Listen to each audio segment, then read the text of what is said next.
এদিকে ভিন রাজ্যে পাচারের আগেই এবার ফের আগ্নেয়াস্ত্র উদ্ধার করলো বেঙ্গল এসটিএফ। ফরাক্কার নেতাজি সেতুর নিচ থেকে আগ্নেয়াস্ত্র উদ্ধার, গ্রেফতার 4। সরাসরি চলে যাব, ময়ূর ঠাকুর চক্রবর্তী রয়েছেন আমাদের সঙ্গে। ময়ূর, কোথায় পাচার করা হচ্ছিল এই আগ্নেয়াস্ত্র, কি জানা যাচ্ছে?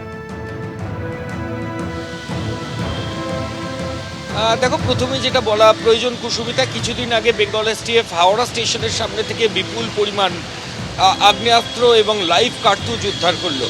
তার আগে কলকাতা এসটিএফ ধর্মতলা যে metro station Babughat bus stand, সেখান থেকে প্রায় 100 রাউন্ডের কাছাকাছি কার্তুজ রিকভারি করলো, যার ট্রেল ধরে বেশ কয়েকজন অ্যারেস্ট হলো। এর রেশ কাটতে না কাটতেই ফের ব্যাপক পরিমাণে কার্তুজ এবং আগ্নেয়াস্ত্র উদ্ধার হয়েছে।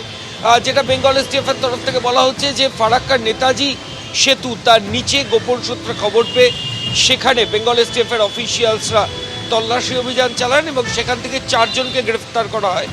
মোট 8টি আগ্নেয়াস্ত্র সেখান থেকে উদ্ধার করা হয়েছে, যেগুলো প্রত্যেকটা বেআইনি, এবং 150টির কাছাকাছি লাইভ কার্তুজ সেখান থেকে রিকভারি করা হয়েছে। সাম্প্রতিককালে এত বিপুল পরিমাণ লাইভ কার্তুজ কিন্তু উদ্ধার হয়নি।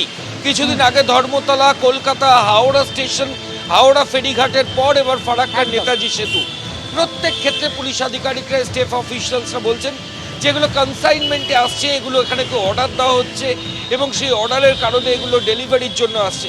ফলত কে বা কারা অর্ডার দিচ্ছেন, কোথায় ডেলিভারি হচ্ছে, কেন অর্ডার দেওয়া হচ্ছে, সামনের বছর বিধানসভা নির্বাচন, একেবারে বিস্তারিত জানার চেষ্টা করবে বেঙ্গল এসটিএফ। ময়ূর, ধন্যবাদ। পুরীর জগন্নাথ মন্দিরও কিন্তু সেজে উঠেছে।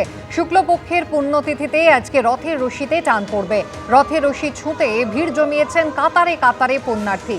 সকালে মঙ্গল আরতি দিয়ে অনুষ্ঠানের সূচনা হয়। এরপর রীতি মেনে গর্ভগৃহ থেকে 22 ধাপে জগন্নাথ, বলরাম ও সুভদ্রাকে নামিয়ে আনা হবে। 22 ধাপে তৃতীয় ধাপে শিবের দর্শন নেন জগন্নাথ।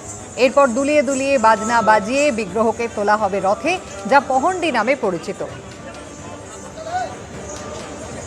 জগন্নাথ দেবের রথের নাম নন্দীঘোষ, বলরামের তালোধ্বজ আর সুভদ্রার রথ দর্পদলন বা পদ্মধ্বজ। এরপর পুরীর রাজা সোনার ঝাঁটা দিয়ে রাস্তা ঝাঁট দেবেন, যাকে বলা হয় ছেঁড়া পহরা। দুপুরে খিচুড়ি ভোগ খেয়ে মাসির বাড়ি রওনা দেবেন জগন্নাথ, বলরাম, সুভদ্রা। রথযাত্রায় অপ্রীতিকর ঘটনা এড়াতে নিরাপত্তা বাড়ানো হয়েছে।